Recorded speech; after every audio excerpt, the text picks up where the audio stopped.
Halo, kembali lagi di YouTube channel ini untuk membahas soal-soal TPS pengetahuan kuantitatif. Nah, teman-teman, sebelum kita masuk ke pembahasan soal, mohon dukungannya dengan cara menekan tombol subscribe terlebih dahulu. Oke, jangan lupa juga untuk menekan tombol lonceng agar tidak ketinggalan video-video selanjutnya. Terima kasih, teman-teman. Langsung saja kita masuk ke pembahasan soal pertama. Muiz dan Benny adalah dua orang tukang cat yang bekerja mencat sebuah ruangan. Nah, jadi kalau soalnya cerita panjang, jadi kita harus membaginya atau mencatatnya menjadi poin-poin. Nah, teman-teman bisa baca soalnya, nanti kita dapat ada kondisi satu, yaitu kondisi Muiz dan Benny bersama. Jadi si Muiz dan Benny bersama, waktu normalnya 10 jam. Itu dari kalimat ini. Dalam 10 jam saja. Nah, namun mereka udah melakukannya selama 6 jam.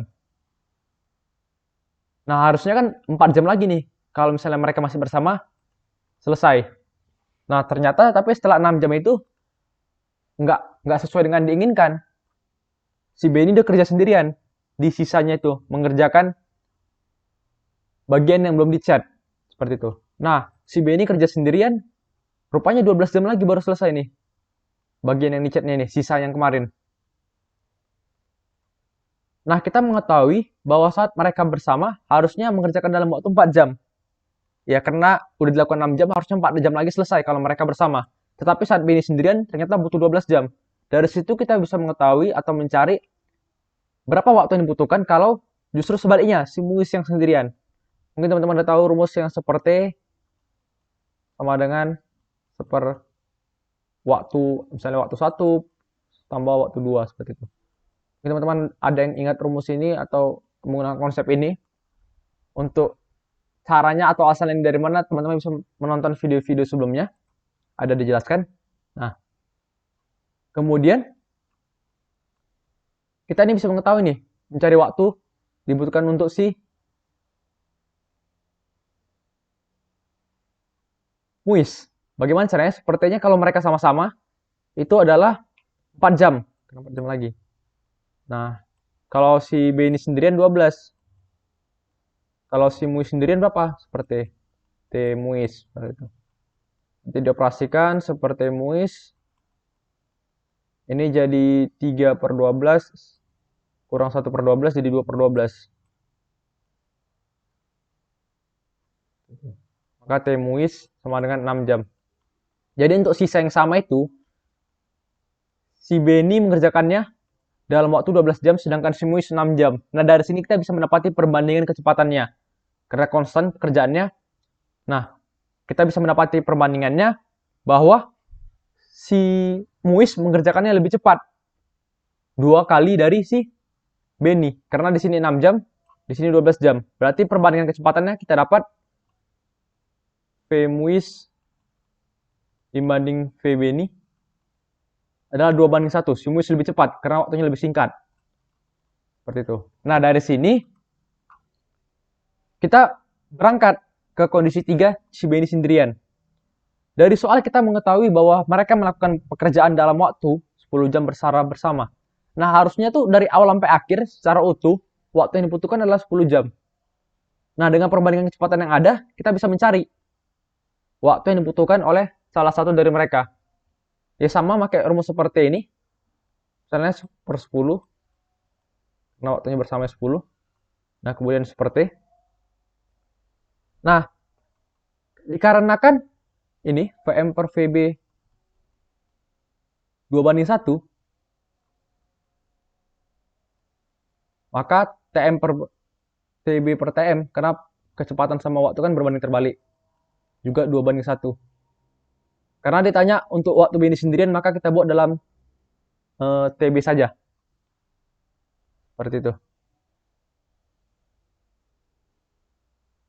TM per VB 2/1. Maka ya, jadi dalam kita ubah TM-nya menjadi TB setengah TB. Itu kurang lebih. TM setengah TB. Nah, kita masukkan ke sini. Sorry. Jadi setengah TB TM-nya.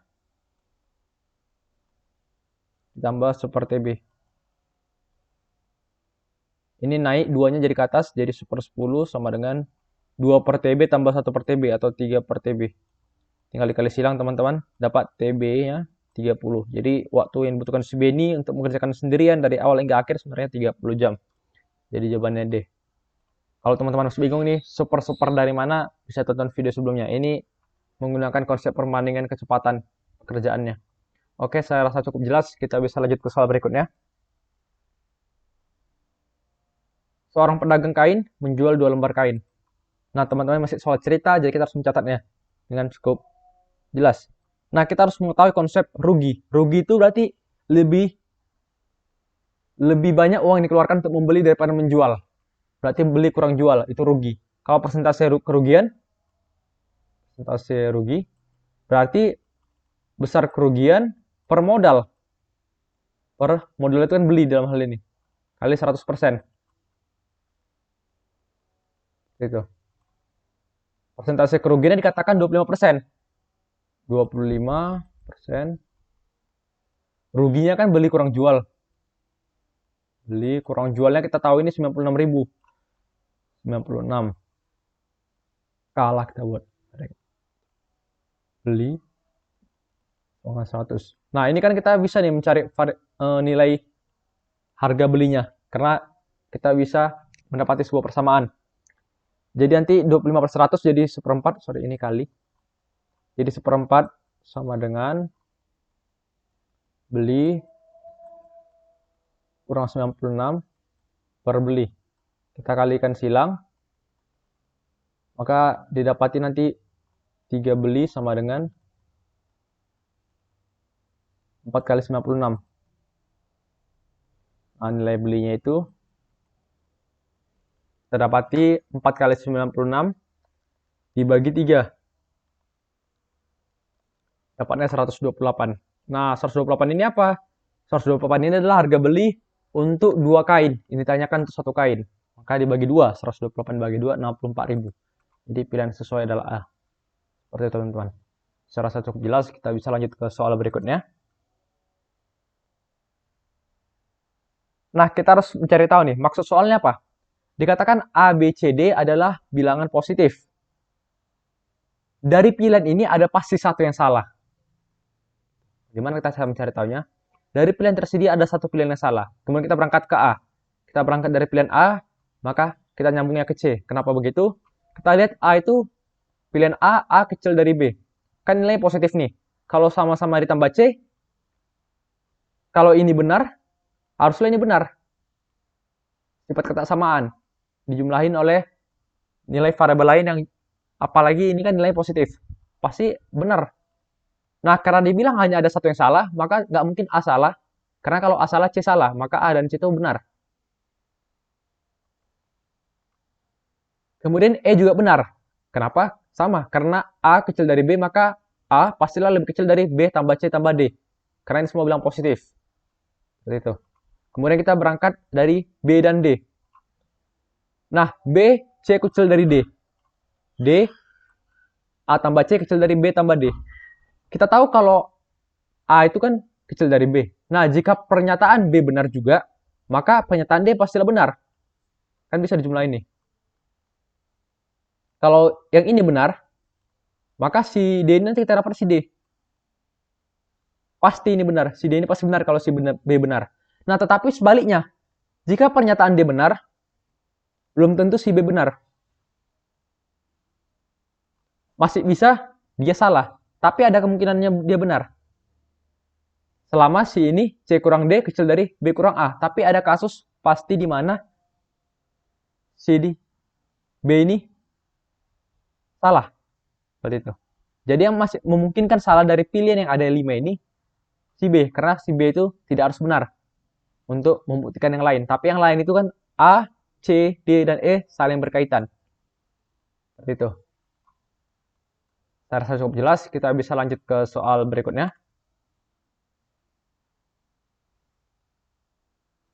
Nah, dikatakan dia pasti memiliki 2 anak perempuan. Paling sedikit, tapi nggak tahu berapa. Kemungkinannya kan berarti ada 2 anak laki-laki dan 2 anak perempuan, 1 anak laki-laki, 3 anak perempuan, dan semuanya anak perempuan. Nah, yang ditanya berapa kemungkinan dia memiliki anak 2 laki-laki dan 2 perempuan. Kita harus cari tahu dulu peluang 2 laki-laki dan 2 perempuan. Peluangnya itu setengah kali setengah kali setengah kali setengah. Ini peluang dia laki-laki, peluang dia laki-laki, peluang dia perempuan, peluang dia perempuan, kemudian dikalikan dengan permutasi dengan unsur yang sama. Kenapa? Ini untuk mencari susunan laki-laki perempuan laki-laki perempuan, perempuan laki-laki perempuan laki-laki, seperti itu susunannya. Permutasi dengan unsur yang sama. Karena kita tidak peduli siapa yang lahir, tapi kita peduli jenis kelaminnya. Jadi laki-lakinya ada 2, perempuannya ada 2. Kita dapat peluang itu 3/8. Nah, kemudian kita harus mencari tahu peluang berapa paling sedikit anak perempuan itu 2. Maka ada 2 laki-laki 2 perempuan, ada 1 laki-laki 3 perempuan sesuai dengan kemungkinan ini. Atau sama dengan 1 kurang 4 laki-laki kurang 3 laki-laki 1 perempuan. Jadi ada 2 cara mencari ini. Nah, kemudian kita cari 1 laki-laki 3 perempuan dengan cara yang sama dengan ini. Kita cari. Kemudian kita cari 4 perempuan semuanya. Kemudian kita bisa mencari nilai peluang sedikitnya 2 perempuan dengan memasukkan ke persamaan yang kita dapat ini. Dapat 11/16. Nah, yang ditanyakan nggak sampai di situ. Yang ditanyakan peluang laki-laki, peluang perempuan, dengan syarat dikasih tahu paling sedikit 2 perempuan. Jadi dia perlu diiriskan.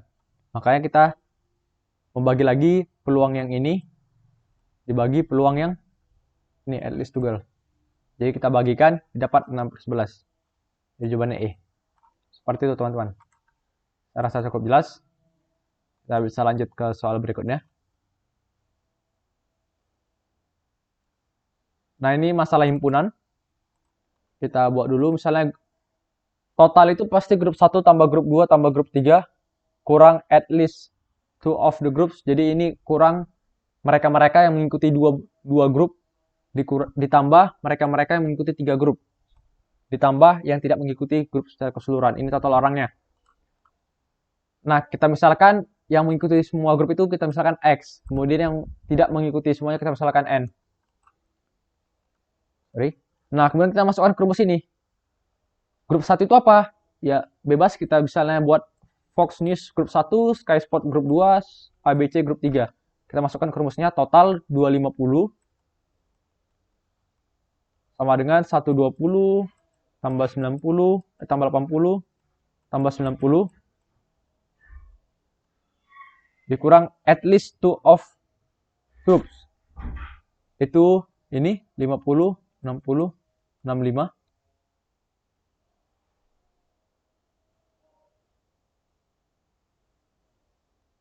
Lima puluh, 60, 65. Baru ditambah 3 all group. All groupnya kita buat tadi X tambah N. Kemudian kita sederhanakan atau kita operasikan 250 dapat 290 dikurang 50 tambah 60 110 tambah 65 175 tambah X tambah N. Nah, 290 dikurang 175 115. Kemudian dikurang 250. 135 sama dengan X tambah N. Yang kita dapat, atau kita mendapat nilai N sama dengan 135 kurang X. Kita ruaskan. Nah, untuk mendapatkan, karena dikatakan what is the minimum number, minimum. Untuk membuat dia semakin kecil, yang menonton 1 di antara 3 pilihan yang ada, maksudnya dia hanya menonton Fox, atau dia hanya menonton Sky, atau dia menonton ABC, hanya salah satu. Maka kita harus memaksimalkan nilai N. Seperti itu. Kita harus memaksimalkan nilai N. Nah, bagaimana cara kita memaksimalkan nilai N? Untuk memaksimalkan nilai N, untuk N semakin besar,